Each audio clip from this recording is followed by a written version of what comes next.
Everyone, welcome back to లేఖన boutique channel. అందరు ఎలా ఉన్నారండి? నేనైతే చాలా బాగున్నాను. మీరు కూడా బాగుండాలని కోరుకుంటూ ఇవాళ వీడియో వచ్చేసి ఈ మధ్యలో నాకు కొన్ని అడుగుతూ ఉన్నారు అన్నట్టు ఆయన కస్టమర్స్.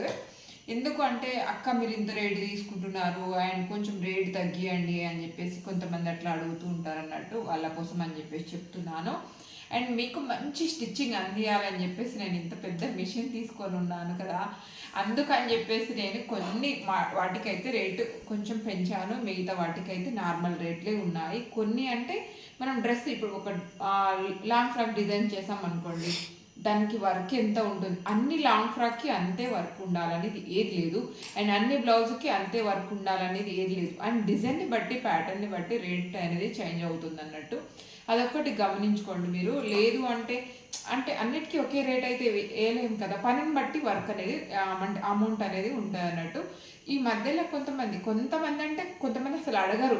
మనం వేసిన నేను దాదాపు ప్రతి ఒక్కరికి నేను మొత్తం అంటే స్టిచ్చింగ్ మొత్తం కంప్లీట్ అయినాక ఏం చేస్తానంటే బిల్లు పంపించేస్తాను. అంటే వాళ్ళకి కూడా తెలియాలి కదా, మనం ఏదో ఇంత అయిందని చెప్పడం కాకుండా నేను ప్రతి ఒక్కటి ఈ బ్లౌజ్కి ఇంత రేటు, ఈ బ్లౌజ్కి ఇంత రేటు, అండ్ ఈ డ్రెస్కి ఇంత రేట్ అనేది ఫికోతో ప్రతి ఒక్కటి నేను కంపల్సరీ లైనింగ్కి అంటే లైనింగ్ చేస్తాం కదా మనం, దాని రేట్ కూడా సపరేట్ వేస్తాను. అలాగే నా స్టిచ్చింగ్ ఛార్జ్ కూడా సపరేట్ వేస్తాను అన్నట్టు. అప్పుడు వాళ్ళు మనకి ఎంత ఛార్జ్ ఇస్తున్నారు, అండ్ లైనింగ్కి ఎంత వేశారు, అండ్ ఎన్ని మనం ఇచ్చాము, అండ్ ఎంత అమౌంట్ లైనింగ్కి అయింది, ఎంత అమౌంట్ బ్లౌజ్కి అయింది అనేది వాళ్ళకి తెలియాలనే ఉద్దేశంగా నేను కంపల్సరీ ప్రతి ఒక్క కస్టమర్స్ కంపల్సరీ బిల్ అయితే పంపిస్తాను అన్నట్టు. చాలామంది ఏం చేస్తారంటే ఓవరాల్గా ఇంత అయిందని చెప్పేసి చెప్తారు.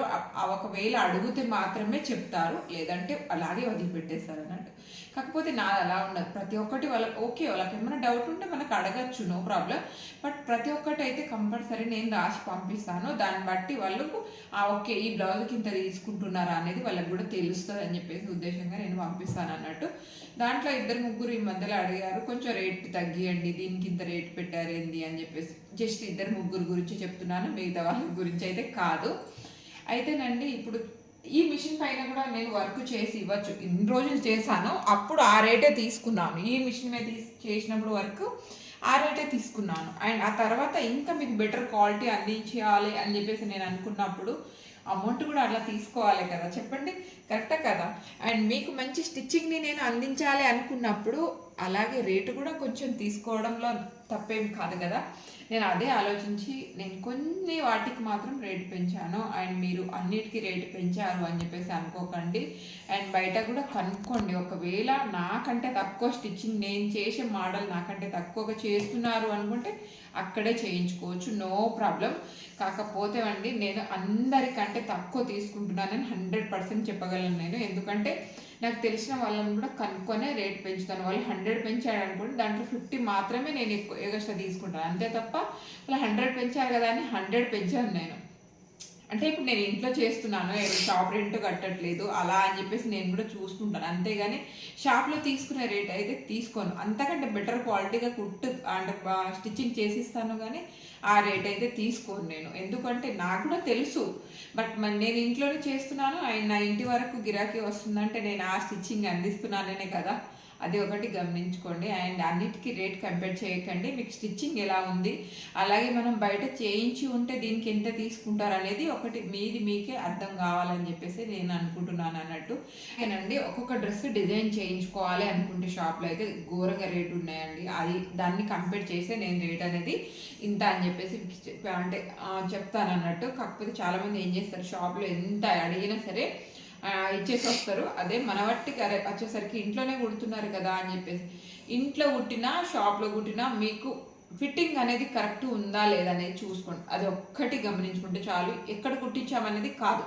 అండ్ గోల్డ్ ఇప్పుడు లేని వాళ్ళు పెట్టుకున్నా ఉన్న వాళ్ళు పెట్టుకున్న గోల్డే కదా, అది అన్నట్టు. మనం స్టిచ్చింగ్ చేసేది నీట్నెస్ ఉందా లేదా అదొకటి గమనించుకోండి. ఫినిషింగ్ ఎలా ఉందనేది గమనించుకోండి. అండ్ మనం బొటిక్ స్టైల్లో చేస్తున్నామా, బొటిక్స్ అంటే ఏముంటాయి చెప్పండి, అక్కడ కూడా మాకు లాగానే స్టిచ్చింగ్ చేసే వాళ్ళే తప్ప పైనుంచి ఎవరో దిగచ్చి చెయ్యరు, అదొకటి గమనించుకోండి. జస్ట్ అక్కడ మాస్టర్స్ కట్ చేస్తారు, జస్ట్ అక్కడ రాసి పెట్టుంటారు ఈ బ్లౌజ్కి ఈ మెజర్మెంట్ అనే, అది అక్కడ బోర్డు ఉంటుంది చిన్నగా, అక్కడ పెట్టేస్తారు అంతే. ఆ బ్లౌజ్కి టిక్ చేసి పెట్టేస్తారు ఒక పేపర్ని, ఆ పేపర్ ప్రకారం టకటగా కట్ చేసి మళ్ళీ పేపర్ దాంట్లో పెట్టేసి వెళ్ళిపోతారు. మిగతా వాళ్ళు మా లాంటి వాళ్ళు వచ్చి స్టిచ్చింగ్ చేయాలి. అదంతా నేను చూసిన దాన్నే కాబట్టి అవన్నీ నాకు తెలుసు కాబట్టి చెప్తున్నాను. అండ్ మీరు ఇంట్లో కుట్టే వాళ్ళ దగ్గర అని చెప్పేసి రేట్ అయితే తక్కువ అడిగి ఇవ్వకండి. ఎందుకంటే వాళ్ళ దగ్గర స్టిచ్చింగ్ని బట్టి అమౌంట్ అనేది పే చేయండి. అండ్ మీకు కూడా ఎలాంటి బాధ కలగకూడదు. అండ్ మనం మంచి డిజైన్ చేయించుకున్నాం కాబట్టి దానికి తగ్గట్టు అమౌంట్ ఇద్దామనే ఆలోచన మీకు కూడా ఉండాలని చెప్పేసి నేనైతే కోరుకుంటున్నాను. అండ్ చాలామంది అడిగేది ఈ మధ్యలో నాకు అదే అన్నట్టు, అందుకనే నేను చెప్తున్నాను. అండ్ నేను ఇంత మంచి మిషన్ తీసుకొని అంత మంచి వర్క్ మీకు అందిస్తున్నప్పుడు దానికి తగ్గట్టు అమౌంట్ తీసుకోవడంలో నాకేమైతే తప్పు అనిపిస్తలేదు మరి.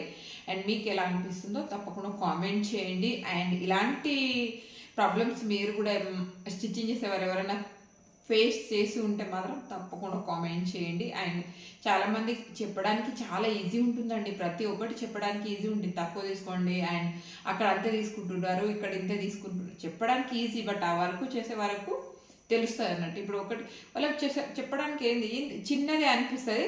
ఆ చిన్న మిషన్కి అయినా మనం థ్రెడ్ ఒక్క కుట్టు వేసేయాలనుకుంటే ఒకరకు తెలిసిన వాళ్ళైనా సరే వేరే వాళ్ళు ఇదంతా చేంజ్ చేయాల్సి వస్తుంది మనకు. అండ్ వాళ్ళకు సేమ్ అదే మ్యాచింగ్ దారం వేయాలంటే ఎంత టైం పడుతుంది మనకు చెప్పండి. అందుకని ప్రతి ఒక్కటి అండ్ మీరు చూసుకోవాలి, గమనించుకోవాలి. నేను చాలామందికి అండ్ అంటే డ్రెస్సులు ఫిట్టింగ్ చేసేటి అవి అయితే చిన్న చిన్న అమౌంట్ అసలు తీసుకొని నాకు మంచిగా అనిపించదు అన్నట్టు. ప్రతి రెగ్యులర్గా మన దగ్గరకు వచ్చే వాళ్ళే కదా, చిన్న చిన్న ఏం తీసుకుందామని చెప్పేసి అనిపిస్తుంది. అండ్ అవన్నీ ఏమీ గమనించుకోరు, కానీ కొన్ని వాటికి అయితే అట్లా చెప్తా ఉంటారు అన్నట్టు. అదొకటి నాకు నచ్చదు ఎందుకో. బట్ డైరెక్ట్ చెప్పలేకపోతా కొన్ని విషయాలు, అందుకని చెప్పేసి కొంతమందికన్నా ఇలా అర్థమవుతుంది కదా అని చెప్పేసి చెప్తున్నాను. అండ్ నా దగ్గర చనువుగా అడిగితే కూడా నేను తప్పకుండా డిస్కౌంట్ చేస్తాను. చాలా మట్టుకు వాళ్ళు అడగక ముందే డిస్కౌంట్ చేస్తానండి. అంటే మా ఫ్యామిలీ మెంబర్స్ అయినా సరే వేరే వాళ్ళైనా సరే వాళ్ళు అడగాల్సిన అవసరమే లేదు. ఎందుకంటే నాకు తెలుసు ఎవరి దగ్గర ఎంత తీసుకోవాలి అండ్ ఎవరికి ఎంత బిల్ వేయాలి అండ్ ఎవరికి ఎలాంటి మనం స్టిచ్చింగ్ అందించాలి అనేది నాకు తెలుసు. కాబట్టి నేను దాన్ని బట్టి అమౌంట్ అనేది తీసుకుంటానే తప్ప ఏదో మనకు తెలిసిన వాళ్ళు కదా వీళ్ళు ఎలాగో అడుగుతారు వీళ్ళకి ఎక్కువ వేసేద్దాము అలా ఏమీ ఉండదు. వీళ్ళు తెలియదు కదా వీళ్ళు అసలు అడగని కూడా అడగరు, వీళ్ళకి ఎక్కువ వేసేద్దాం అలా కూడా కొంతమంది అయితే అస్సలు అడగరండి. కాకపోతే నాకే మంచిగా అనిపించదు. కొంతమంది అడుగుతారు ఆ అక్క కొంచెం డిస్కౌంట్ చేయండి అని చెప్పేసి, కొంతమంది అస్సలు అడగరు అన్నట్టు. అందుకని చెప్పేసి వాళ్ళు అడగక ముందే నేను డిస్కౌంట్ చేసి మీ బట్టలు అంటే మీ స్టిచ్చింగ్ అమౌంట్లో ఇంత, కాకపోతే నేనైతే ఇంత డిస్కౌంట్ చేశాను. రెగ్యులర్ కస్టమర్స్ ఉంటారు కదా వాళ్ళు అస్సలు అడగరు, ₹1 కూడా తక్కువ చేయమని చెప్పేసి అడగరు అన్నట్టు. వాళ్ళకైతే నేను ముందుగానే డిస్కౌంట్ చేసి పెట్టేస్తాను అన్నట్టు. అండ్ ఎందుకంటే వాళ్ళు అడగరు కాబట్టి నాకు తెలుసు కాబట్టి కంపల్సరీ డిస్కౌంట్ చేసి పెట్టేస్తాను. అండ్ అడగకపోయినా నేను ఎంత తీసుకోవాలనుకుంటే అంతే తీసుకుంటాను. కానీ వీళ్ళు అడుగుతున్నారు, వీళ్ళు అడగట్లేదు, వీళ్ళు ఎలాగో తీస్తారు అని చెప్పేసి అనేది అయితే నా దగ్గర ఉండదు అన్నట్టు. అలా చేస్తే మనం బాగోదు కదా అని చెప్పేసి నాకే మంచిగా అనిపించదు, ఎందుకో తెలియదు. నాకే ఏదో తప్పు చేసిన ఫీలింగ్ అనిపిస్తుంది అన్నట్టు. అందుకని చెప్పేసి నేను వాళ్ళు అడగకపోయినా నేను కంపల్సరీ తీసినా అనుకోండి, మీరు అడగకపోయినా నాకు తీయాలనిపించింది ఇక్కడ తీసేసాను అని చెప్పేస్తాను అన్నట్టు. ఎందుకంటే మనకు అలాంటివి ఎందుకు మంచిగా అనిపించదు. అందుకే మీరు కూడా ఇలాగే ఉంటారా తప్పకుండా కామెంట్ చేయండి. చిన్న ఎందుకో నాకు వాళ్ళు అడగకముందే అనిపిస్తుంది అన్నట్టు, ఓకే వీళ్ళకి ఇది డిస్కౌంట్ చేద్దామని చెప్పేసి. అండ్ ఇప్పుడు నేను ఏదైనా వర్క్ ఇప్పుడు ఓల్డ్ శారీస్ ఉంటాయి చూడండి, వీటిని మళ్ళీ రీడిజైన్ చేసినప్పుడు కూడా మనం ఇప్పుడు కొత్త శారీతో డిజైన్ చేసిన రేట్ తీసుకోను. ఎందుకో తెలియదు, వీళ్ళు పాపం ఆల్రెడీ పాత చీరని రీడిజైన్ చేయించుకున్నప్పుడు అంత అమౌంట్ ఎందుకులే అని చెప్పేసి అనిపిస్తుంది. అక్కడ కూడా డిస్కౌంట్ చేస్తాను. అండ్ న్యూ ఫ్యాబ్రిక్ తీసుకొచ్చి డిజైన్ చేయించుకుంటే మాత్రం దానికి నార్మల్ రేటే వేసేస్తాను. బట్ మనం ఇప్పుడు ఆల్రెడీ యూజ్ చేసిన శారీస్ అలాంటివి ఏమైనా ఉంటే మాత్రం రేట్ కొంచెం తగ్గుతుంది. బాగా ఏం తగ్గదు, కొంచెం అయితే తగ్గుతుంది, దానికి తగ్గట్టు కొంచెం తగ్గుతుంది అన్నట్టు. ఆ విధంగా అయితే తీసుకుంటాను నేను. అన్నిటికీ ఒకే రేట్ అనేది ఏమీ ఉండదు. అండ్ ఫ్యాబ్రిక్ని బట్టి నేను చేసే హెవీ వర్క్ని బట్టి కూడా కొన్ని ఉంటాయి. కొన్ని ఏమో మనం వర్క్ తక్కువ అనిపించి అండ్ దాని లుక్ గ్రాండ్గా ఉందనుకో అలా కూడా అమౌంట్ తీసుకోండి నేను. అండ్ లుక్ బాగా వచ్చింది, మనం అనుకున్న దానికంటే ఇంకా హై రేంజ్లో వచ్చింది దీని లుక్, అండ్ మొత్తం ఓవరాల్గా చూస్తే మంచి అవుట్ఫిట్ వచ్చింది అని చెప్పేసి అనిపించింది అనుకోండి, అయినా కూడా తీసుకోను అమౌంట్. ఎందుకంటే మనం అంతా ఇంట్రెస్ట్ పెట్టి కుట్టాము కానీ అంతేగాని దానికి ఎక్కువ హెవీగా కనిపిస్తుంది హెవీ రేట్ తీసుకుందాం అనేది అయితే ఉండదు నాకు. అందుకని చెప్పి ఆల్రెడీ నేను చెప్తున్నాను కదా, నాకు ఈ హెవీగా కనిపిస్తుంది ఈ రేట్ వేద్దాము అండ్ ఇది లో ఉంది దీనికి ఈ రేట్ వేద్దాం అనేది ఏది ఉండదు. నాకు కష్టాన్ని బట్టి అండ్ నాకు హార్డ్ అనిపించిన దాన్ని బట్టి నేను ఎంత వర్క్ చేస్తున్నాను దాన్ని బట్టి అమౌంట్ అనేది తీసుకుంటాను అన్నట్టు. అంతేగాని మొత్తం అలా ఎక్కువ అలా తక్కువ అని కాదు, బట్ వర్క్ని బట్టి అలాగా తీసుకోవడమే నాకు ఇష్టం. అండ్ మనం ఇంతే పని చేసి ఇంత అమౌంట్ అయితే అస్సలు ఆశించాను, ఎందుకంటే 1 అవర్ ఇటు అటు అవుతుంది, అంతేగాని మనం ఎక్కువగా ఎందుకులే అని చెప్పేసి అనిపిస్తుంది నాకు. మీరు బ్లౌజులు అంటే ఇప్పుడు ఎవరైనా స్టిచ్చింగ్ కొత్తగా నేర్చుకునే వాళ్ళైనా, ఆల్రెడీ ఇంట్లో స్టిచ్చింగ్ చేసే వాళ్ళకైనా సరే చెప్తున్నాను నేను, ఒకటే మీరు బొటిక్ స్టైల్లో స్టిచ్చింగ్ చేశారనుకోండి, ఇంట్లో ఉండి నార్మల్ మిషన్తోనైనా సరే ఆ ఫినిషింగ్ అయితే ఇస్తే మాత్రం తప్పకుండా ఆ రేటు మాత్రం తీసుకోండి మీరు. అండ్ అంతకంటే తక్కువ అయితే అస్సలు తీసుకోకండి. అంటే ఎందుకు చెప్తున్నాను అంటే మన ఫినిషింగ్ని బట్టి ఉంటుంది, మనకు ఆ స్టిచ్చింగ్ ఆ వర్క్ ఎలా అయిందని మనకు తెలిసిపోతాయి. జస్ట్ అట్లా మనం ఏదైనా వర్క్ చేసామనుకోండి, అది కరెక్ట్ వచ్చిందనేది మనకు తెలుస్తుంది అన్నట్టు. ఆ వర్క్ని బట్టి మీరు అమౌంట్ అనేది తీసుకోండి. ఇంట్లోనే చేస్తున్నాం కదా మాకు ఎవరిస్తారు అని చెప్పేసి మాత్రం అనుకోకండి. బట్ చాలా చోట్ల అది నడుస్తుందండి నిజంగా చెప్పాలంటే.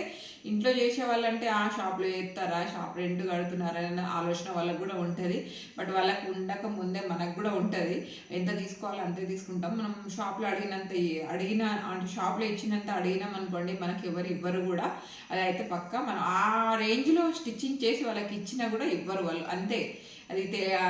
అది మీ వర్క్ని బట్టి మీరు అమౌంట్ అనేది తీసుకోండి. అండ్ వాళ్ళు అడిగారు కదా అని బాగా డిస్కౌంట్ కూడా చేయకండి, ఎందుకంటే డే అంతా కష్టపడితేనే 4 రూపాయలు అనేది వస్తాయి అన్నట్టు. అండ్ నాకు లాగా మళ్ళీ ఏది పడితే అది ఫ్రీగా స్టిచ్చింగ్ అయితే అస్సలు చేయకండి. అండ్ ఇప్పుడే తీసుకొచ్చి డబ్బులు ఇస్తాము అని చెప్పేసి ఇంటికి తీసుకెళ్తారు చూడండి చాలామంది, అలాంటి వాళ్ళకి అయితే అస్సలు బట్టలు ముందే ఇవ్వకండి. నేను కొంతమందితో అలా అనుభవం మేరకు చెప్తున్నాను. అండ్ రేపే తీసుకొచ్చి అమౌంట్ మొత్తం క్లియర్ చేసేస్తాను నేను, ఇప్పుడైతే అర్జెంట్ ఉంది తర్వాత చేస్తా అని చెప్పేసి కొంతమంది బట్టలు తీసుకెళ్ళే వాళ్ళు ఉంటారు. వాళ్ళకు కూడా అస్సలు ఇవ్వకండి. అమౌంట్ ఎంత తెలిసిన వాళ్ళైనా సరే అమౌంట్ తీసుకున్నాకనే వాళ్ళకి బట్టలు అనేది ఇచ్చేయండి. ఆ తర్వాత మనం గుర్తులు కూడా ఉండవు, గుర్తు చేయండి అని చెప్పేసి చెప్తారు. ఇంకా మనము వాళ్ళకి బట్టలు ఇచ్చింది కాకుండా మనం ఇంకా గుర్తు చేస్తూ ఉండాలన్నట్టు. అలాంటి పరిస్థితి అయితే తెచ్చుకోకండి. మీరు చేసిన దాన్ని పక్కగా డబ్బులు తీసుకోండి అంతే. మనం ఫ్రీగా ఎవరికి చేయాల్సిన అవసరం లేదు, అండ్ ఫ్రీగా చేయాల్సిన అంత ఖాళీ ఎవరికి లేదు ఇప్పుడు, కాబట్టి చెప్తున్నాను. అండ్ మీరు కష్టాన్ని బట్టి మీ అమౌంట్ అనేది మీరు తీసుకోండి ప్రతి ఒక్క టైలర్స్కి. అండ్ ఇంట్లో స్టిచ్చింగ్ చేసే వాళ్ళకి అయితే కొంచెం యూజ్ అవుతుంది అని చెప్పేసి నా తరపున చిన్న ప్రయత్నం అన్నట్టు. చాలా చిన్న వాటికి సఫర్ అవుతూ ఉంటాం ఇంట్లో, అందుకని చెప్పేసి ప్రతి ఒక్కరికి కొంచెం యూజ్ అవుతుంది కదా అని చెప్పేసి చిన్న పాయింట్స్ అట్లా చెప్దామని చెప్పేసి అనిపించింది. మిగతా ఏమైనా ఉంటే కామెంట్ చేయండి, అవి కూడా నేను షార్ట్ వీడియోస్లో చెప్పడానికి ట్రై చేస్తాను. ఇదండి ఇవాళటి వీడియో.